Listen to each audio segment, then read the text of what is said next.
Welcome to the Agile Localization Podcast by Crowdin, where we unpack the strategies and solutions that make localization fast, scalable, and efficient. I'm your host, Stefan Huyghe. Good morning, everybody from Texas. Good afternoon in Latvia.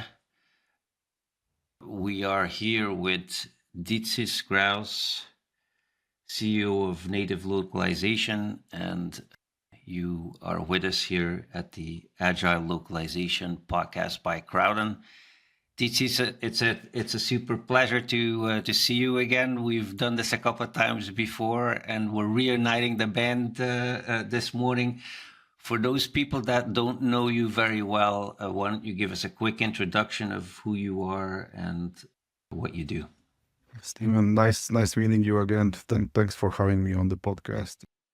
As you said, I'm a founder of Native Localization. I'm not actually the CEO. The CEO is my colleague. But I misspoke already. Sorry. No, that's fine.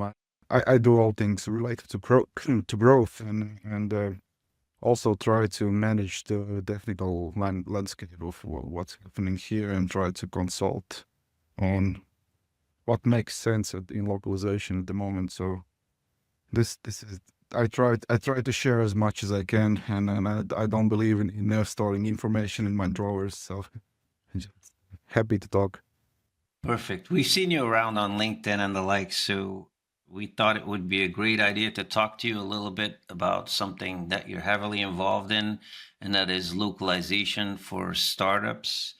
And the theme we had in mind today is how startups can get it right from day one, implementing localizations or localization programs. The first question I quickly wanted to discuss with you is, how can startups prioritize localization when resources are limited? You have some ideas about that, I think, and in particular, how they can leverage tools like Crowdin to make their localization efforts more manageable. Yeah, I think very often it's the case when we talk about startup localization, it's basically starting everything from coding to thinking about languages, and very often they don't think about global presence very late on. Usually when marketing teams get involved and startups grow a bit more, this is when localization starts to appear, and this is usually when Series A funding gets involved and things like that. And it's not just starting a company, it's just starting everything from scratch. And as you know, localization tends to sometimes be not the first thing on their minds. But then again, it's a very manageable thing to begin with, because it's very easy to just start from the ground up, and normally it just doesn't financially cost half an arm to do it, right? But when you think about systems at the moment, I think Crowdin makes perfect sense, because I think you can start dabbling into localization, I think, for absolutely free, at least for your purposes, and the layers when you add more people, when you add more content, is really manageable. And it's a beautiful thing that there are systems out there like Crowdin that essentially grows with you, because that's what you are required, because localization operations are practically non-existing. Maybe the company is starting with 1,000 to 2,000 words, so there's no need for huge systems that cost 30,000 a year to do it. Yeah.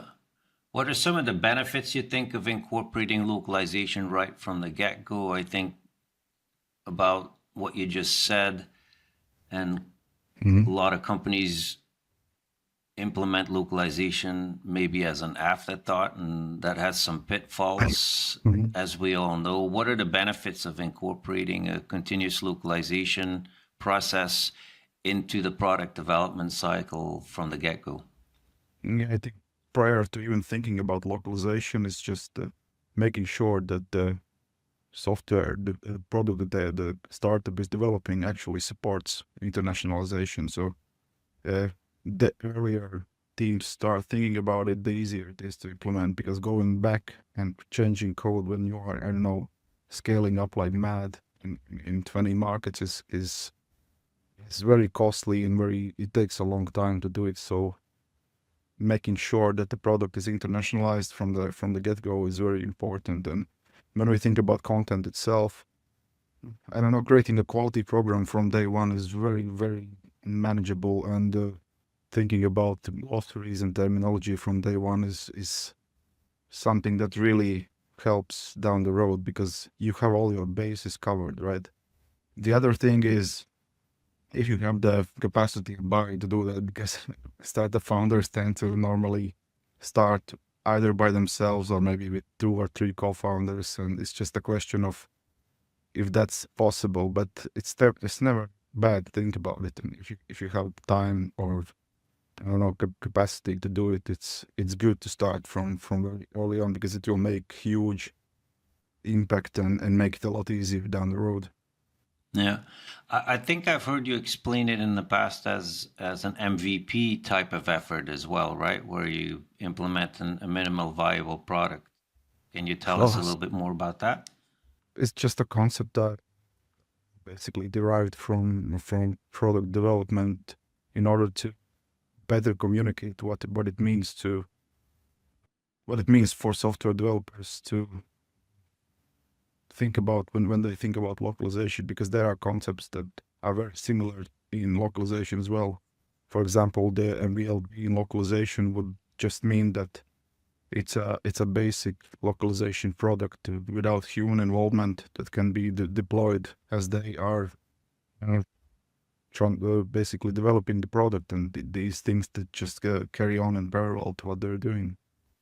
How would you recommend that startups educate their teams about the value of real-time and automated localization Mm. workflows? It's all about the buy-in, and it might be easier to start because in earlier steps there are just less people to convince that localization means something, and I like to think that localization tends to be a startup's first salesman because content is what always is online and it doesn't get sick. It works 7 days a week, right?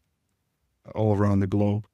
So we're not even talking about localization at the moment. It's just having a really purposeful content. And I mean, startups usually start by verifying what their target audience is, what their market fit is, things like that. There's huge amounts of work that's done in order to even find a fit for your product. So to localize that, that's a huge responsibility because uh, why would we waste all this work done if we are just sort of thinking about low quality translations, or maybe especially thinking that this is the main lead generation aspect of a startup. So it's very important to think about localization in terms of sales goals as well.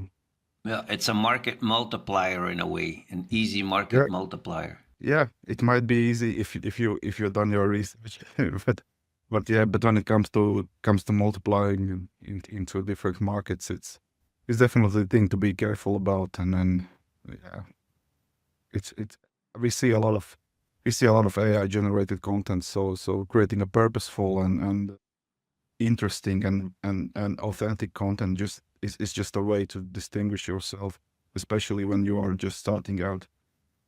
And as localizers, we just have to make sure that we don't mess it up when we multiply it. Yeah, yeah. Choosing the right tools for that kind of setup is really important.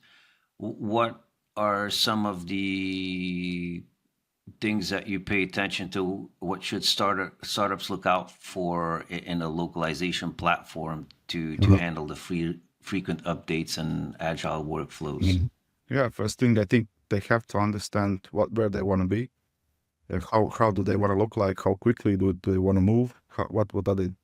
I mean, the target markets are not that important, but generally understanding how quickly and how quickly you want to scale, that's very important to understand. And out of that just stems things like what's my budget and what I want to do with it. And essentially, yeah. So the first thing I would probably recommend is looking for ways not to overpay, because startups are where companies begin. So there's plenty of time to go and localize and scale up and build these huge systems.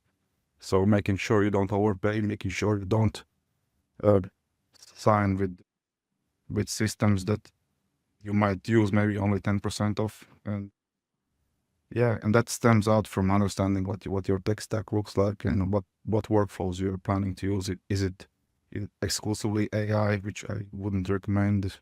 Uh, Is it yeah, how many integrations are important for you? And this also stems out from how your tech stack looks like, where your content is stored, and yep, that's those are the things that I would probably suggest at the beginnings. But making sure that the systems they choose make sense. It's Yeah.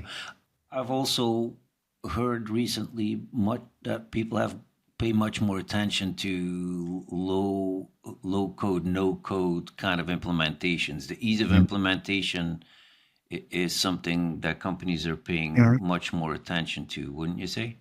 yeah, definitely. And yeah, for that reason, I think Crowdin is a beautiful product, because they come with a ton of integrations already in place, so you don't have to pay extra for, I don't know, like an integrator software, or I don't know, something in between, because Crowdin positions themselves as a developer first platform rather than language first. So it makes a lot more sense for developers to use it. So Is that something that you've seen in your workflow as well, that has become a lot more or a lot easier to implement these localization tools and connect them with different platforms? yeah, that's what we normally look like. For example, if we just started working with a client who hosts most of their content in Figma, which means that even product development content comes from Figma. It essentially means that we have to create an absolutely stable and working integration between those systems, because we want to make sure when we reach 20 languages, this integration doesn't break. The more pieces we add into the chain, the more the chance that it will break. So it's great to see that Crowdin supports and actually provides support in implementing these systems. So I would absolutely look for what kinds of integrations make sense for me, and Crowdin seems to be the leader of providing the most integrations that you don't have to pay for. So Yeah, I was just going to talk about cost a little bit. When Mhm. you're working at a startup, keeping costs under control is always something that you focus on. And do you have any recommendations for making sure you avoid overspending with scaling the operation localization wise?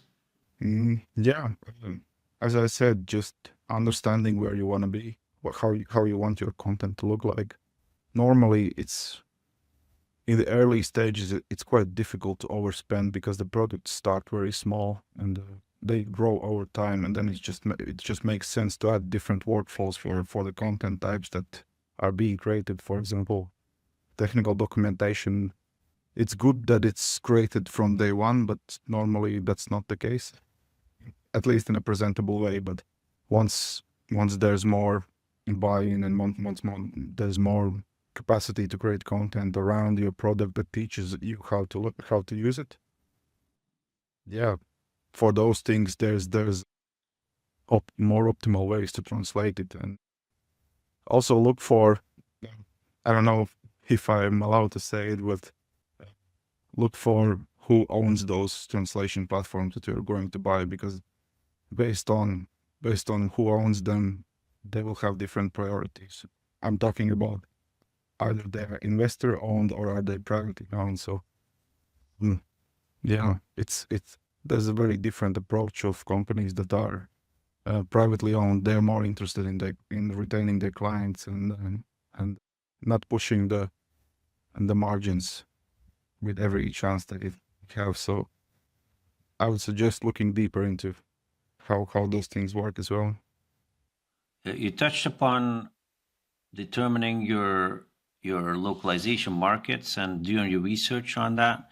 Mhm. Do you think that companies can use data-driven insights at this point to get to the answer of that question. What's your experience with that? Yeah, I still think it's up to the founders and the marketing teams to understand where their clients and potential users lie. As you mentioned, localization is just a tool to address that issue, right? Once we identify where our user is, we want to be as personal as possible. Mm. We've had clients ask, where should we go next? And it's always a bit of an awkward question because um, we can maybe consult, for example, we had a question about you want to do Spanish, which one we should do, right? Then we compare to Spanish speakers in Europe and Spanish speakers in United States. We just let them know that there's way more speakers in America rather than in Europe. So it makes sense if you want to reach a more personalized approach to a bigger user base. It would make sense to go to the Americas, right? But at the end of the day, all we can do is consult. This decision has to be made by them. It's a very interesting discussion. I always compare it to American English and British English. It's not because you localize something, say in American English, that British people won't understand anymore what you're saying. There'll just be some different. That's a much closer relation. But when I think about, for example, Portuguese for Brazil or Portugal, these are almost two different languages, and of course the speaker count in Brazil is way bigger than in Europe, right? But yeah, but it can come with a different context as well as just maybe the logistics makes more sense to be in Europe at that point, and of course there are ways to adapt from one locale to the others. It's not like translating from scratch, right? But this is something that we as a localization consultant that we do. But at the end of the day, the clients should have a plan in mind, right? And just use us as a tool to amplify their efforts. Is there a role that continuous localization can play for testing and adapting to new markets? I'd say yes, but I would be careful about that because that is true that you can immediately deploy a language, right? But we should be careful of what we deploy. We still have to make sure that we don't damage the brand, because first impressions matter. I've verified that a million times, and AI tends to be somewhat okay, but it can cause so human oversight is needed even in immediate deployment of languages for testing purposes. I don't think we see that much A/B testing in new markets when it comes to localization because it used to be quite expensive. This is something that we can do much cheaper now, and I think companies that are looking to go into markets should use that, because I come from the marketing side of things, because when we think about startup localization, it's usually always product and marketing. So software localization and marketing. These are the two things I can vouch for. So immediately deploying marketing content, I would not recommend, definitely. How can startups balance regional customization and scalability without overcomplicating their workflows, you think? Mm-hmm. I don't think the workflows are very complex when we think about localization in startup context. The beauty about it is that things tend to scale slowly until they don't. But at that point, we usually have systems in place that we strive for the fact that we can replicate those results, replicate those workflows immediately. So I don't think there's that much complexity. Of course, it's how much human involvement are we looking for in that's one of the questions I always ask before we start pricing conversations, workflow conversations, is how much of a human involvement are you looking for in your localization efforts? So out of that, we see, yeah, what's the best way to go. But it's I would say we shouldn't be afraid to start localizing, especially in the startup context, because it's not that complex. It can get complex as you grow, but yeah, normally to begin with, companies like mine will do a lot of consultation for free to understand what's the best way to go. Should I maybe stick with content creation in English for now? Should I maybe, I don't know, stick with 2 or 3 languages rather than going into half of Europe? And I think just talking about it will put a lot of people to ease, and it's not as complex as it looked like. Yeah, it's one thing to talk about automating some of the localization workflows and implementing AI, but there is quite a big risk if something goes wrong. And I was going to ask you about that a little bit.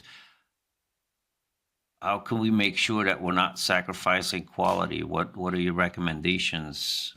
I think when we think about your question was about overusing AI, is that correct, right? Yeah, so how do you find the balance Yeah. between using AI and keeping a human in the loop to make sure things are okay and we're not hallucinating, so to speak? I think this goes back to the story I told in the beginning. So how startups are created, they are created exclusively on finding a problem that the user has. They pinpoint it by doing research, doing interviews, doing this huge amount of work on which to base a product that is being created. So using AI to localize this whole idea seemed like really irresponsible thing to do, because this is where you lose a lot of what you have discovered by just generalizing it for the most part, because this is what AI does. When you use unsupervised AI, for the most part generalizes things, and it becomes generic and not interesting, right? This is not to say that there's no place to use AI. The thing I always try to suggest is we use AI for procedures rather than outputs, meaning that we don't create content with AI, but we use it to. There are great ways to use AI, for example, to extract terminology. It really helps speeding up creating style guides, things like that. Quality programs are a huge thing with AI because you can feed quality assurance scripts into AI and then apply it to localization programs. But we almost never use it to create outputs because, as I said, I work with startup marketing and then I work with startup product localization. These are the things that would not really benefit from pure AI output, even an edited one. I would feel that we're not talking about huge amounts of data too, and it's not to not be able to use humans for it, right? But in things like backgrounds, in creating scripts, for quality assurance, creating glossaries, speeding up locally, creating style guide, unification between languages, asking. One of my favorite questions is, what have I missed? Maybe using what we also do is we use translation memories to serve as a basis for the AI agents to check for, as I said, missed terminology and yeah, that helps speeding up things. But I strongly suggest not doing generative AI when you are just starting. Yeah.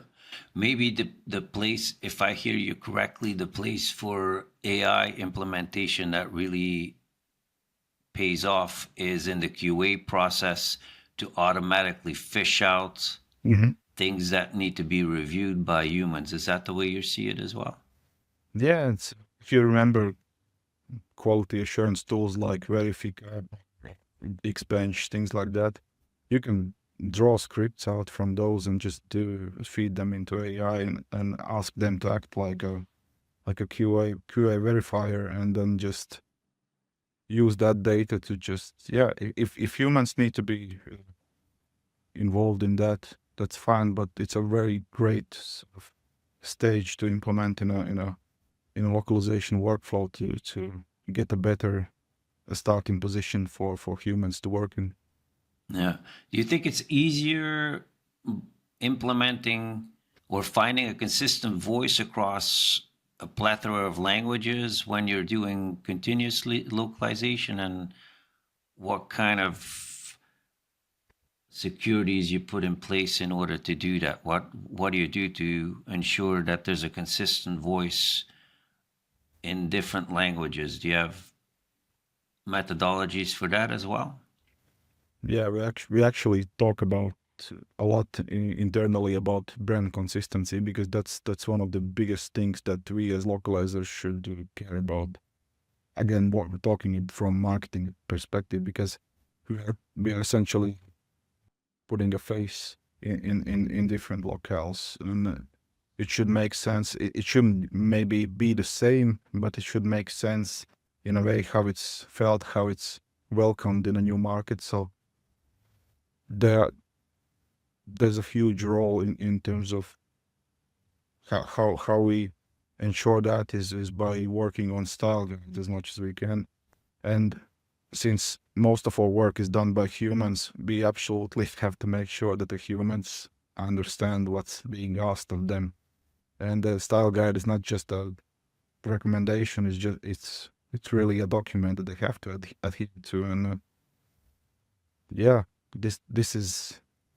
We also try to be as transparent as possible. It means that our translators can talk with our clients and ask questions. And I think Crowdin does a good job of creating like a collaborative environment, that there's comments and then there's responses from the team, that there's no stone can be unturned essentially, and making sure that the voice of the customer is understood in all languages. This is another thing. And yeah, I would say this is one of the greatest challenges for a localization team, and it has to be one of the top priorities to make sure that the product is conveyed well in those markets. Yeah.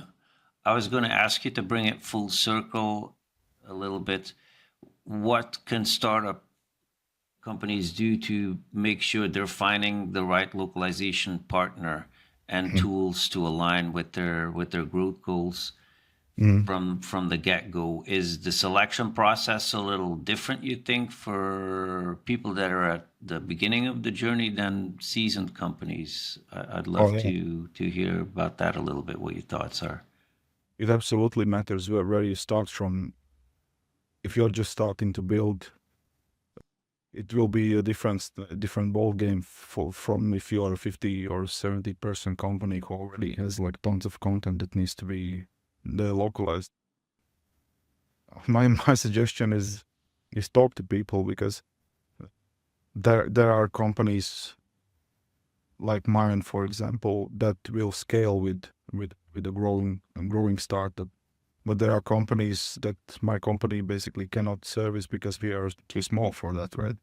So understanding your size, and for example, working, if you are a small company and you look for a big language vendor, you might not be happy at the end of the day, because you will be treated as a commodity rather than like a real partner, right? And so understanding how big are you at the moment, if there's a company that would support you at your current situation. And yeah, I think that's one of the things. And technologically also look for systems that make sense cost-wise from your current situation, because you can always scale. There's tons of options on how to scale, and most of these systems will support your scaling. But yeah, make sure you don't overpay, and make sure that the systems make sense for you and your tech stack. Yeah, it sounds like at Native you pay a lot of attention to getting to know the customer intimately and being able to make the right recommendations as far as the tech stack and the implementation is concerned. So maybe it's a matter also of finding the right partner who can help you implement your localization program with a lot of experience. And I think technically you're kind of that guy as well, right? You verify things and give recommendations in that regard as well. Yeah, I think we like to be heard, and we want to be heard when looking for a problem, looking to solve a problem that we don't know nothing about, right? So that's my priority. Is as I manage my companies, that we want our clients to be heard, and we are not afraid of sharing information. There's no proprietary stuff about pricing or systems that we use. We don't develop systems in house. We use systems that are on the market as well. So, and yeah, this is how I came to analyzing these systems and understanding what makes sense for the clients of my profile, right? And yeah, that's why I'm really happy. This Crowdin chose me as one of their experts, and I've been really happy to be working on this platform, and yeah, and I really love how what direction they've taken in terms of both AI and just being a partner in general. Well, Didzis, we love that you came and spent some time with us here today, and thank you so very much for dedicating a half an hour to the Agile Localization Podcast by Crowdin. The half hour is up already. That's how fast it went. So thank you very, very much, and we hope to chat with you soon again. Until next time. Flew by really quickly. All right. Thank you. Yeah, thanks. Well, folks, that's a wrap on today's episode of the Agile Localization Podcast by Crowdin. We hope you found it as insightful as we did. If you enjoyed today's conversation and want to learn more about how leading companies are managing their multilingual content efficiently, be sure to subscribe so you don't miss any upcoming episodes. Thank you for tuning in. For more resources on how to streamline your localization process, visit crowdin.com. See you next time.